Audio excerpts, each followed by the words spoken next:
Hello everyone, welcome to version 1.1 of my Resident Evil 4 Remilk, professional difficulty, no damage, no new game plus items, no charms, no merchant, worse through.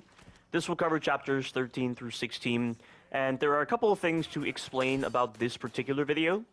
So the first thing is, I decided to re-record Krauser, because I had found some new discoveries and some new strategies with Phase 2 Krauser, as well as a slightly different approach to Phase 3, and I wanted to represent those strategies in this video. So that's why they're re-recorded, and my loot is entirely different because I didn't have access to the save file that I used when I fought Krauser in this worst through. The second thing is, Chapter 15 is also re-recorded because of the fact that Chapter 15 is just so much of a slog, and I didn't have access to heavy grenades, given that I was so fed up with Krauser, with how much life that he had. I just decided to use all of my grenades against him. I had to figure out a way to do the AA gun sequence without the heavy grenades, and I had spent hours trying to use stealth to my advantage, trying to find some kind of method to use that didn't involve heavy grenades, just trying to grasp exactly what the developers expect you to do for that really stupid sequence without heavy grenades. And because it took so long and I gained new knowledge in the process, and I didn't want to go through the editing process of just like speeding up the video at certain points and removing certain parts, I decided to re-record Chapter 15, that way it'd be easier on the editing process. And I do have to say, as much as Chapter 15 is an incredibly boring chapter where you do absolutely nothing and the enemies are handled so poorly in Chapter 15, the stealth strategies that I found for Chapter 15 definitely make the chapter a bit more interesting. And, you know, it's a kind of gameplay format I was really expecting Resident Evil 4 Remilk to have when it came to its stealth systems. I mean, why bother, you know, slotting into the merchant, just treating this like it's a microtransaction-based game, when you can just use stealth in very creative ways? I mean, in some cases, I was thinking back to Evil Within when I was doing those stealth strategies for Chapter 15. I mean, of course, in Resident Evil 4 Remilk, the stealth and the way it's implemented in Chapter 15 is by no means an intended design choice, though you kind of have to wonder if it is intentional, given that the enemies just revert back to its stealth status whenever you leave the area and return to it, and you just wait for them to go back to their default positions. But, you know, just getting back on track, the stealth strategies definitely made Chapter 15 a bit more interesting. It still didn't change the fact that it's still a bad chapter, but it was still a bit more interesting compared to my prior playthroughs of Chapter 15. And I can't wait to show you that chapter, because, you know, I even planned on doing like an hour-and-a-half video showcasing some of these stealth strategies with Chapter 15, and then using that as a way to showcase the poor designs of Chapter 15, because I haven't really done like a Chapter 15 poor designs video yet. But of course, it's kind of hard to find some kind of poor designs to Chapter 15 when nothing really happens, which is why I decided to scrap that video altogether.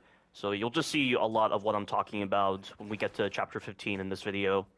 Oh, in this part right here, I made a mistake. I forgot to get the flash grenade from this room right over here. The flash grenade is just behind me, behind some glass, but I just completely blanked out on the fact that the flash grenade was here, because you don't get any kind of indication that you can break these windows, and I just completely forgot about that.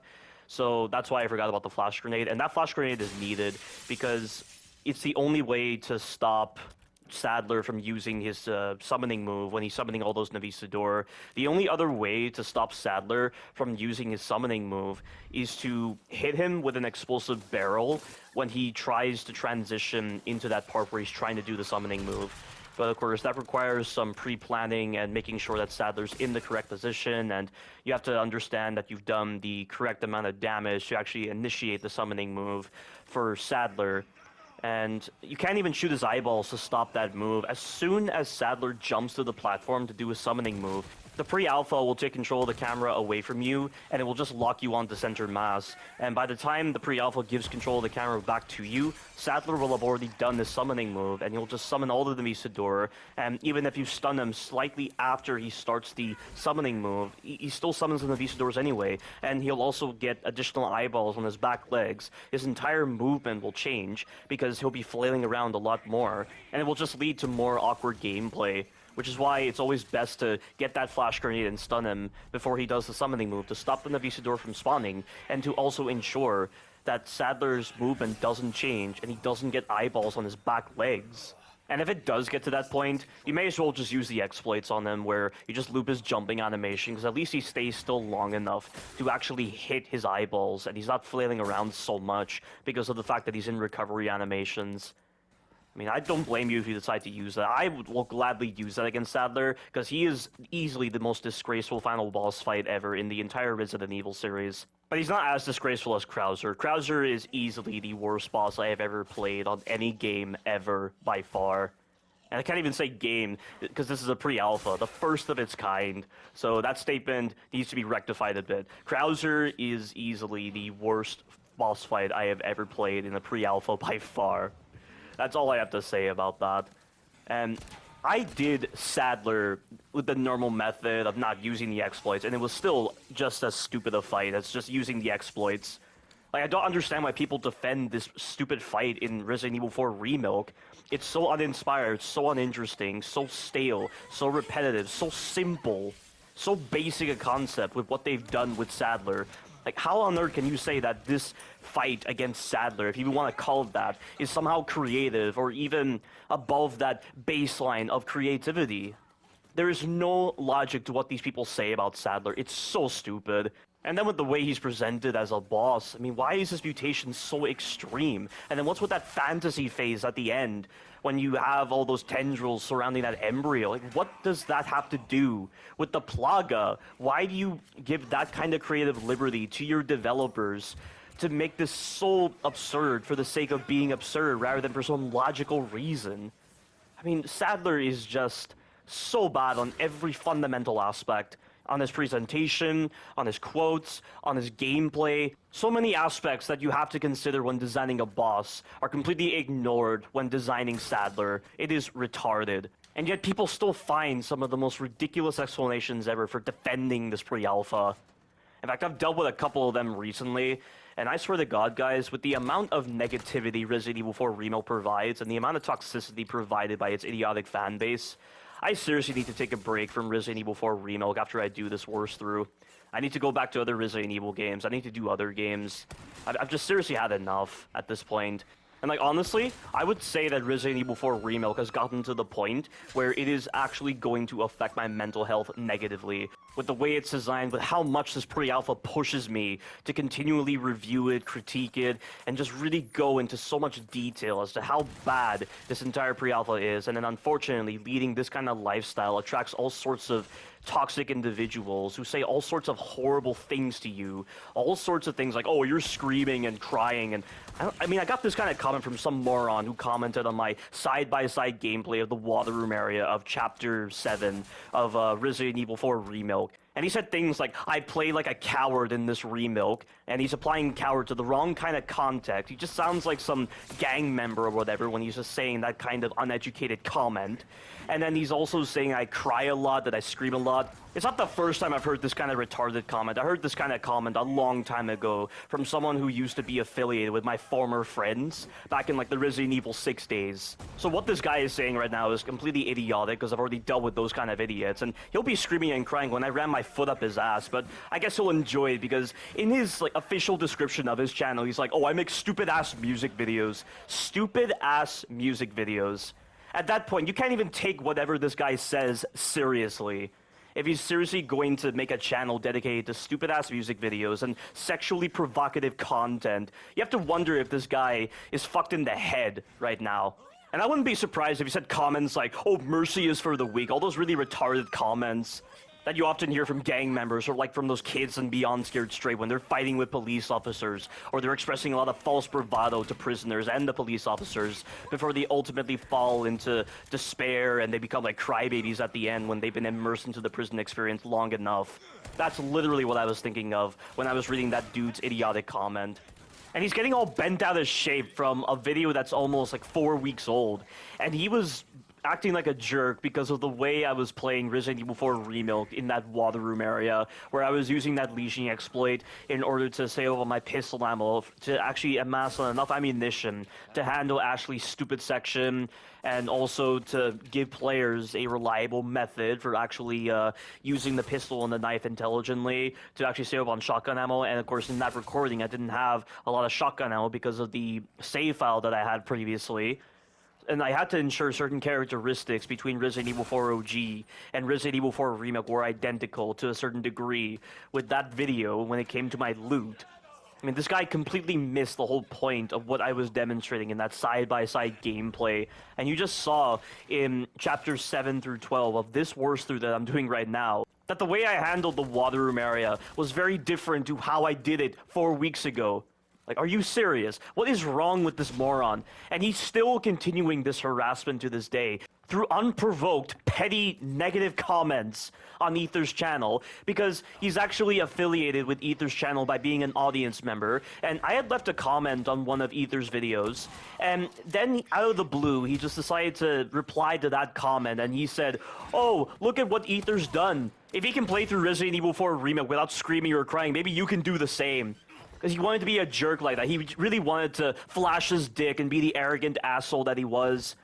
Like, if he was on my channel and he acted like that to other people that didn't try to portray themselves as hostile or toxic to me as a way to support me, he'd be gone. Like, he would be gone. I would not allow that kind of toxic behavior on my channel, even if this person was on my side, because it brings to mind a lot of other YouTubers I have blocked over the years, or other people who have portrayed themselves as being incredibly rude and downright asshole-ish. I mean, just the way this guy acted, I mean, that kind of overwhelming praise for a channel, and he has to put down other channels in the process. I mean, it's reminding me of myself back in my earlier years as a YouTuber, because I used to do those kind of childish things like that, with praising channels greatly and then putting down other channels, until I realized just how much that led me down the path of ignorance, to being a jerk, and just being so full of myself, to be a fucking asshole. I mean, it's all so petty in the end. It's all worthless. What's the whole point of being like this? And that's why I just hate myself with the way I behaved back then, or with the way I was in general back in my younger years, or even during my earlier years as a YouTuber. All I'll say is if this guy has some kind of negative comment to say on any channel, he should keep it to himself. I never go around spouting nonsense and just calling channels shit. I mean, it's wrong to do that, and it's honestly better applied elsewhere into, like, commentary or something like that. I mean, it's just so wrong what this guy did, and it borders on harassment. That's the kind of asshole that is defending Resident Evil 4 Remake all the time. That's the kind of asshole that gets me to still play this pre-alpha of a game. But after this worst through, I need to take a break from Resident Evil 4 Remake, as I've already stated before. But we're on Krauser right now, so you'll notice that my loot is entirely different. So this recording, I demonstrated how to do Phase 1 without having to use that exploit. So you just have to use your shotgun and stun Krauser each time he tries to kick you whenever you get on the wheel. And he'll go down very quickly, although his health just varies all the time. I don't know why Krauser's HP is so jacked. And then Phase 2 is simple, so just do what I just did there, and then stand by this laser. If you're standing close to this laser, Krauser will always do the sweep kick. And because it is a quick-time event, it means that once I recover from the animation, he will always be stunned, although at times Krauser can just ignore this, but he doesn't tend to ignore the stun when you use the shotgun. He tends to ignore it if you use, like, the pistol, for instance, or the submachine gun. He's just really broken that way, as he always is. But Krauser always does a second sweep kick after the first sweep kick, and then after the third sweep kick, that's when you'll want to unload on him. He'll always get stunned, and he will throw flashes, and then you need to stun him again. Get some distance from him, because you will always get him to do the knife toss, so you can lay some damage into him. And if you want, you can shoot the laser explosive, and hopefully when he stumbles forward, because of course his front is facing the explosive, if he stumbles forward, he'll use the flash grenades, but I didn't choose to do it this time, so I'm just going to deal with him normally, and he's going to take an absurd amount of punishment before he eventually goes down, because that's just how jacked his HP is. And I talked with Ether, and he said that the laser explosive does deal damage to him, and it can do critical damage to him, and that critical damage is what leads to him using flash grenades a lot of the times whenever he gets knocked over by the laser explosive. I still question the relevance of the direction he stumbles towards, because as I've already acknowledged before in previous videos, Krauser has to get stumbled by the laser explosives in such a way that it violates the laws of physics, and that's what seems to guarantee that he always uses the flash grenades. I mean, there are times when it doesn't work, like that laser explosive that was right near. Sometimes when he violates the laws of physics, he doesn't always use the flash grenades, and I don't know why this is the case. It's very odd. And now we have Phase 3, and Phase 3 is still just the same. This is still just as pathetic a fight as it always is, like I'm back in 1996 fighting Yawn. And with how unreliable the fundamental mechanics are, like with parrying, you're better off just using grenades to stun Krauser and then lay into him with the submachine gun. Or if you're not using grenades, you need to keep your distance and try to shoot Krauser whenever he jumps up. I mean, in this particular segment right here, I do demonstrate some moments with the parry. That's literally out of force of habit just because I did that stupid knife-only video on Krauser. And honestly, guys, I don't even understand how they've implemented the parry in this particular fight, because it doesn't feel like you can use your guns effectively after a parry unless you're using a high-powered weapon like the Magnum. Like, where is the whole benefit to using the shotgun, the submachine gun, or the pistol if you're not going to be able to pull out your weapon very quickly after a parry? I mean, you're better off just kicking him, but even then, I mean, he's moving the entire time when he's having to get up off the ground, and he's blocking your shots sometimes, and it doesn't feel like you're getting a lot of damage into him after that. I mean, it just doesn't make any sense, guys. I mean, the incentive to try to parry this guy is so little, and the only time I ever even think of parrying this guy is when I'm in that knife-only mindset, because I have been repeatedly doing Krauser with just the upgraded combat knife, and it still feels pretty stupid, but it just feels like I can actually get more of the parries in by just being in that knife-only mindset, and even then, I still get those moments where the parries feel so inconsistent with their timing. And also, when he does certain moves, like that stupid charge attack of his where he raises his right arm, I'm sorry, his left arm, and then he stabs towards you, and he just does that as a long-range attack, but yet he does it at close range. The timing on that move, when you're trying to parry it, is so sporadic with its detection, it doesn't make any sense.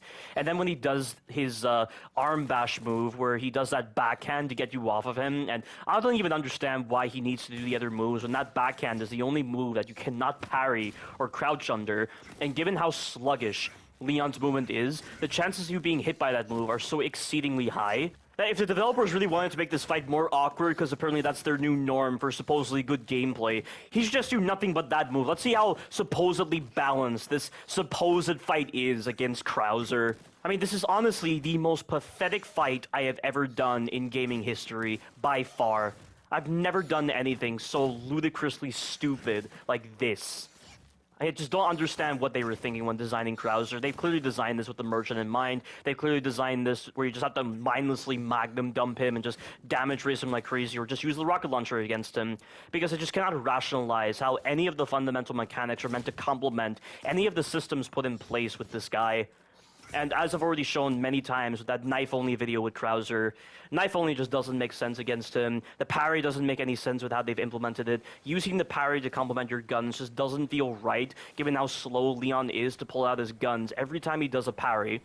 And also, if you are trying to parry Krauser, it's best to do it on the second level, because when you parry Krauser but you do not follow up with the melee hit, he will only ever do moves that are not the backhand. And sometimes he can do that stupid charge attack, and if he does that charge attack at close range, you're going to get screwed so much by bad detection. But that happens in very rare circumstances, but as long as you're close to him, he only ever does moves that you can parry and crouch, and he's not like evading all over the place, all this kind of stupid stuff, and just making you flinch when he just evades into you.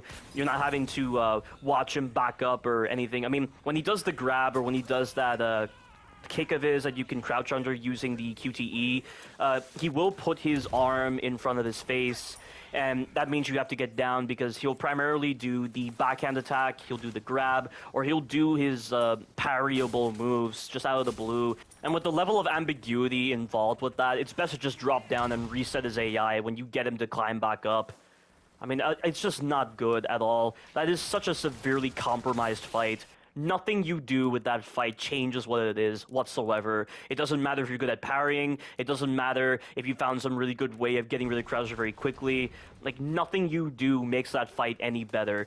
Nothing I did in my knife-only video made that fight any better than how it was previously. It is so pathetic. But now we have Chapter 15, and this is where I'm going to demonstrate the new approach when you don't have heavy grenades. So at the start, you want to get rid of the guy on the turret. If you stand where I was, he won't shoot you. And then once he's dead, you need to kill the Plaga-type Aranya, and that will aggro all the enemies tied to him. And then when you drop down, you'll trigger the next group of enemies. Because the way the enemies work in this part is very strange. There are groups of enemies, and so when you aggro one initially, all of them will come after you, and then with the second group, when you drop down, you'll do the same thing again. And right here, I'm going up these stairs, but then running back to trigger the next arbitrary spawn, because there are so many arbitrary spawns in Chapter 15 where enemies just pop out of the blue. It's really stupid. So 3 groups of enemies have been triggered, and what I'm going to do right now is I'm going to fall back to the leashing area in order to trigger a stealth status, and the stealth status only works if I wait long enough for the enemies to go back to their default position. So after I've waited a certain amount of time in that leashing area, I'm then going to shoot that barrel, lure all the enemies right over there, and then they need to drop down, and be very careful right here. When you trigger the third group, sometimes there can be an enemy on the turret, and he was shooting me. So when you get behind cover, he will not shoot you. So I'm then going to shoot that explosive barrel, lure all the enemies over there, sneak past them, and then deal with the turret guy if he's there, and the rocket launcher guy. Then I'm going to deal with the AA gun to get Mike back into the fight. And on this recording, I didn't kill the guy on the turret, so he's going to try to sneak up on me while I'm shooting the AA gun, and I already knew he was alive, so I prepared for him. And because I fired my shotgun, the other enemies are going to be coming towards me, but they're still in a stealth status, so they're going to be very slow.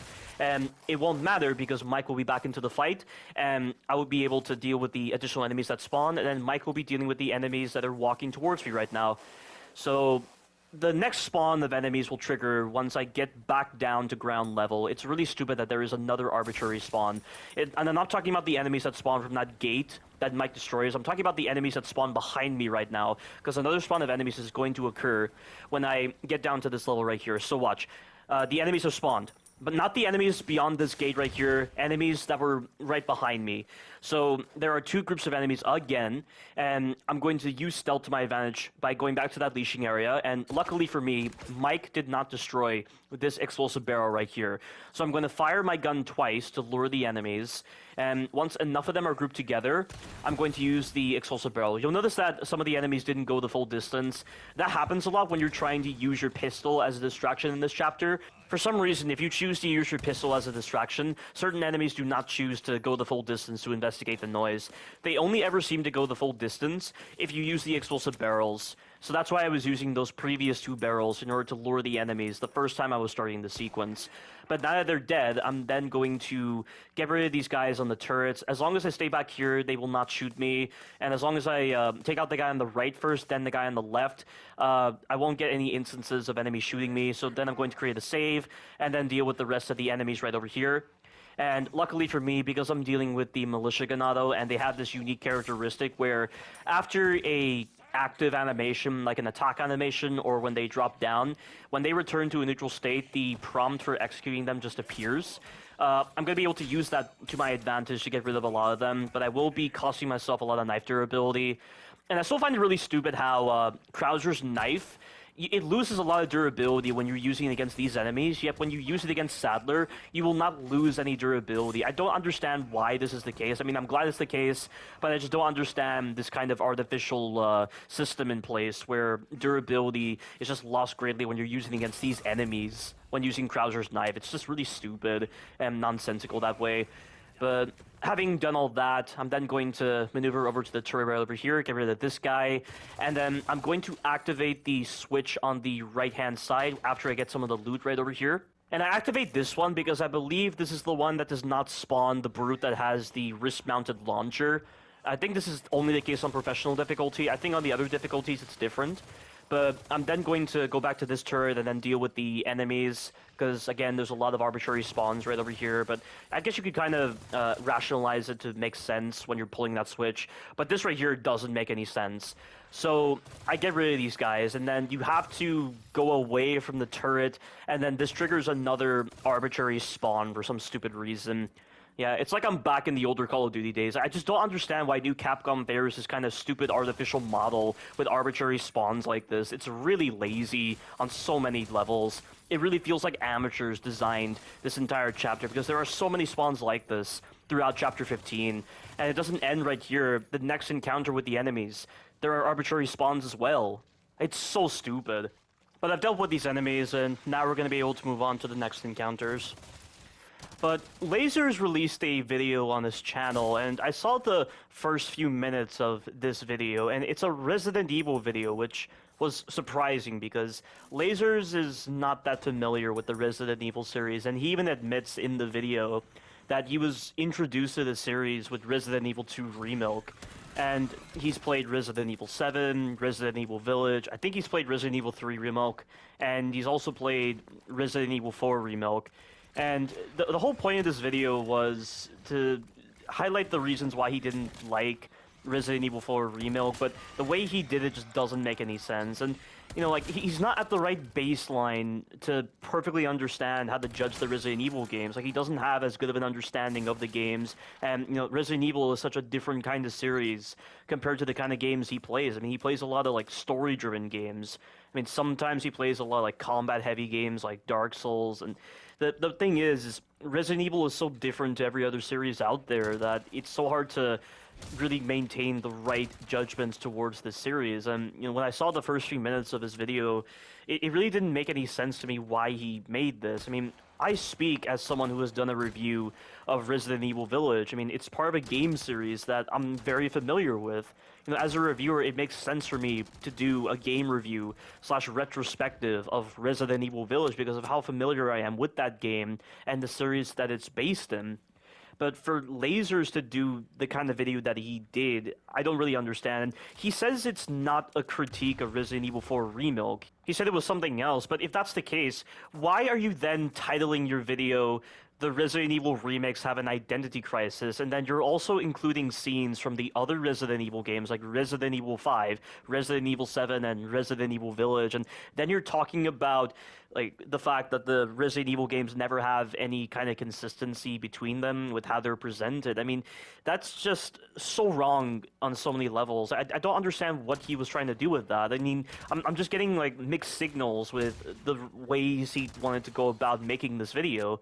I mean, he's not at the right baseline with understanding Resident Evil. He's then trying to take footage from other Resident Evil games and talk about them, and then he wants to title his video "The Resident Evil Remakes Have an Identity Crisis," and that should only ever be the case if you actually have familiarity with the series that you're talking about.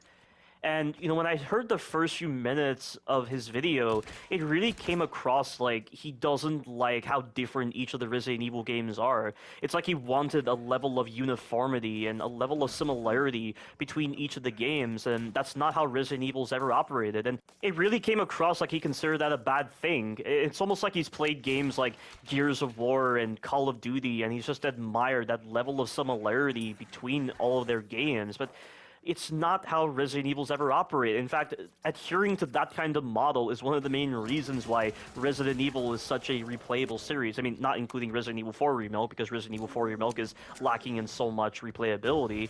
But, you know, adhering to this model is also one of the main reasons why, you know, a lot of the times when you get a bad Resident Evil game, most likely the next Resident Evil game will be good. But as I pointed out before, this has not been the case ever since Resident Evil 2 Remilk released. Like, Resident Evil 3 Remilk was not good. Resident Evil Village, I liked it better than Resident Evil 2 Remilk and 3 Remilk, but it still had a lot of problems. And then Resident Evil 4 Remilk is just down at the bottom of the list of the worst possible game I could have ever played. And it doesn't feel like a game. It's literally the worst game I've ever played.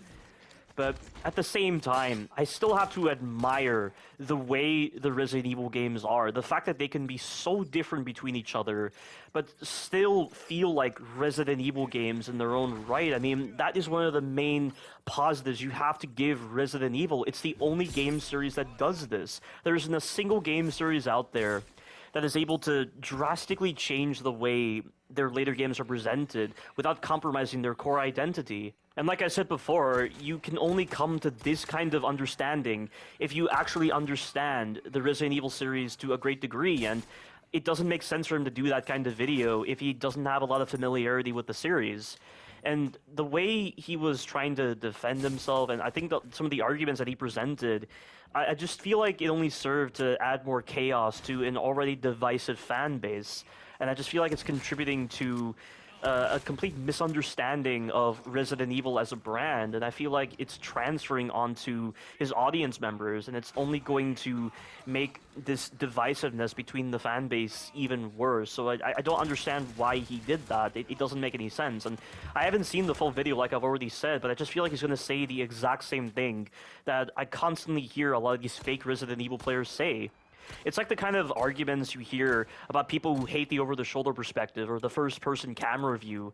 I mean, people back in Resident Evil 4 OG's days didn't like the over-the-shoulder perspective, and then as we got more over-the-shoulder Resident Evil games, we got more people liking that camera perspective, and then when Resident Evil 7 released the first-person perspective, people started hating on that, and so they're just reigniting those old arguments that just go absolutely nowhere, and they're so pointless to argue about, and I myself have dealt with these kind of individuals, because I just remember like reading a comment from someone who hated the first-person perspective in Resident Evil 7 for some really stupid reason, and I called him out on that, and I just had to ask why he was reigniting this kind of argument when Resident Evil 4, 5, and 6 already maintained the over-the-shoulder perspective, and they were very different to the fixed camera-based games. Like, why are you trying to reignite these old arguments? And then he responded in such a childish manner, and he really tried to voice a lot of hatred towards me. I mean, it just feels like Lasers is voicing an argument that follows a progression similar to the misunderstanding involved with the camera perspectives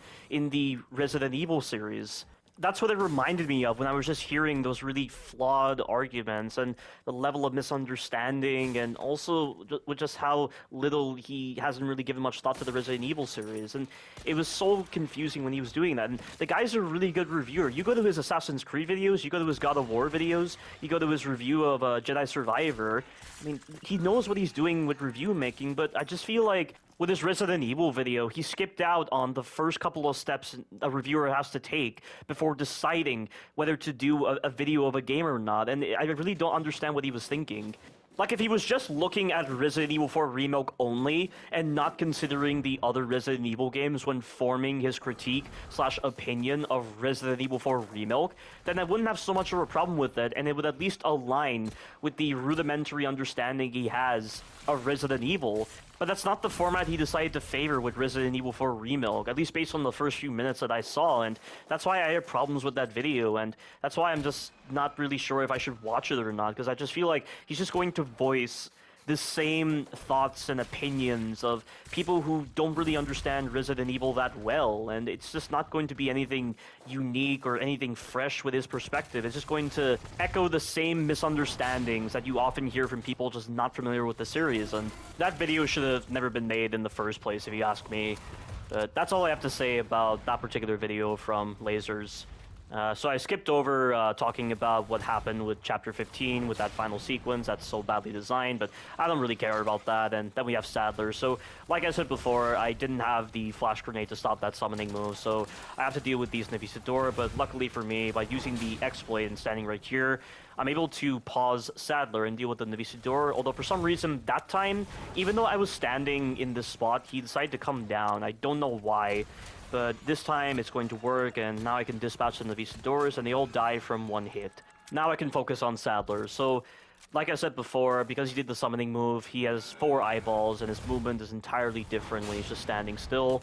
So it's going to make it a lot more of a pain to shoot his eyeballs. And to rectify this, I'm just going to loop his jumping animation and shoot his eyeballs.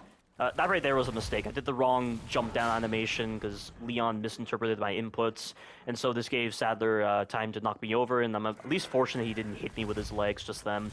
Sadler has phantom range on his legs when he's jumping up and when he's jumping down. It's pretty stupid. I have it in my poor designs of Resident Evil 4 Remilk series. But to hit the eyeballs and the back legs, I need to make sure that I influence the direction that Sadler is facing by the time he finishes his jumping animation. And the way I do this is by standing at particular sides and then climbing up or jumping down at those sides. Because you'll see right here, Sadler is programmed to face you, and so I can use this to my advantage to hit the eyeballs on his back legs. And I have to repeat this process a couple of times because he has a lot of life, even with the amount of rifle ammo that I have. At least this time I'm able to do it without the merchant. But I take no pleasure in that. That just doesn't offer me any solace whatsoever in knowing that I beat this guy without the merchant. It still doesn't change what he is. Whether I'm using the merchant or not using the merchant, this guy is still a pathetic final boss fight. And the fact that they can't even design his arena correctly to better complement his designs, and you don't even know if this is like the normal method. Like, do you go around the arena? Do you do this exploit? Do you stay in one spot and then run to the side, crouch or deflect his attacks, and then hit his eyeballs during his recovery frames? And that's how you're meant to do this entire fight? I mean, then it'd be a bit awkward trying to hit his back eyeballs, although I imagine they wanted you to make him flinch and then use that opportunity to hit his back eyeballs because his back eyeballs have less health. But it still takes away from other factors present throughout the fight. I mean, I don't understand what the normal playstyle is against Sadler, and I don't think the developers understand that as well. You can just see the confusion present throughout Sadler's boss fight. You just can see it so clearly. I mean, I just don't know what they were thinking with this entire fight. And that kind of confusion bled into this entire fight, and it's why this exploit where you just jump down and stand near the railing is so easy to replicate, because I don't even think that the developers took the time to even design the arena correctly. I mean, it's staring you right in the face, guys. How can you still defend this pre-alpha and defend this so-called fight, and then defend all the other confusing design choices that went into this stupid pre-alpha? You don't need to be like me, guys, to see these kind of issues. Any normal human being can just see these kind of issues if they put their mind to it. But they just don't try to do so, and that's why so many of these low-quality products get released by developers, because people just accept it so blindly. What more can I say about these kind of people and the kind of issues that plague this pre-alpha? I've already said my fair share in my other videos. Do I really need to say more? This is precisely why I need a break from Resident Evil 4 Remilk after I do this stupid wars through. And I seriously need to focus all of my attention on my Shadows of Rose retrospective and other Resident Evil games like Resident Evil 6 or Resident Evil 0 or Resident Evil 5 or Resident Evil 7, Resident Evil Village. Yeah, that's where I'm going to focus all of my attention from now on after this stupid wars through is released. When I choose to come back to Resident Evil 4 Remilk, that remains to be seen. But knowing the world and knowing life and knowing society, there are going to be so many factors that reignite that urge to come back to Resident Evil 4 Remilk. So if I come back to Resident Evil 4 Remilk immediately after this wars through, I would not be surprised in the slightest. But I'm still dealing with Sadler, I'm still just looping his attacks. I'd much rather do this rather than engage with him normally, because it's still just as stupid as what I'm doing right now. Yeah, this fight is going to end in about 1 minute, and then we escape on the jet ski, and that will be the end of this pre-alpha. But I was recently playing through Resident Evil 6, and I went through Pierce's campaign on no hope difficulty, and I had so much fun with Resident Evil 6 than with Resident Evil 4 Remilk, and I genuinely thought I was not going to enjoy Chris's campaign or Pierce's campaign, but I proved myself wrong entirely when I went through Pierce's campaign, and Pierce's campaign is definitely a lot more bearable than Chris's campaign, because at least you're not having to be put into sections where Chris has to defend you, but all the times in Chris's campaign where AI Pierce has to defend you, they're really bad because the AI in Resident Evil 6 is not very good, and I can definitely see where Resident Evil 4 Remilk's developers got their inspiration from when designing Ashley's AI in this pre-alpha, because Ashley's AI really does feel like Resident Evil 6's AI to a certain extent. But at least in Resident Evil 6, there aren't that many situations where the AI can be that much of a nuisance. But in Resident Evil 4 Remilk, that just happens all the time, because Ashley is just so badly programmed. She just doesn't know how to follow you, she doesn't know how to obey your commands very well, and the commands you're given are just not possible to work with. Have you even seen me use loose formation? The only time I've ever used loose formation in Resident Evil 4 Remilk is in Chapter 5, and that's literally to make sure that Ashley doesn't get anywhere near me when I'm making my way over to the cabin area. Every other time, I'm just keeping Ashley close to me. Yeah, what were they thinking with loose formation? And it's funny because the command system in Resident Evil 6 was completely useless as well. I don't know what they were thinking with the command system in Resident Evil 6, but a number of times the AI would follow your commands, then immediately not follow them after like a few seconds, or the times where you're trying to give them commands and they decline. What were they thinking with the command system in Resident Evil 6 with the AI? Resident Evil 5's command system was so much better. But getting back on track, going through Resident Evil 6 again, that game is definitely better than Resident Evil 4 Remilk in so many ways. And I'm looking forward to doing some more walkthroughs of Resident Evil 6. After going through what I've gone through Resident Evil 4 Remilk, going back to other Resident Evil games and doing commentary for them, that'll definitely be an interesting experience all on its own. I mean, I've already done that with Resident Evil 4, but I seriously need to do that again with the other Resident Evil games and really draw comparisons between these games and this pre-alpha that wears the title of Resident Evil, yet it hardly feels like a Resident Evil game in so many aspects. So definitely look forward to that in the future, but this is the end of this worst through. Stay tuned for my future walkthroughs and other videos. Thank you all for watching, and you take care now.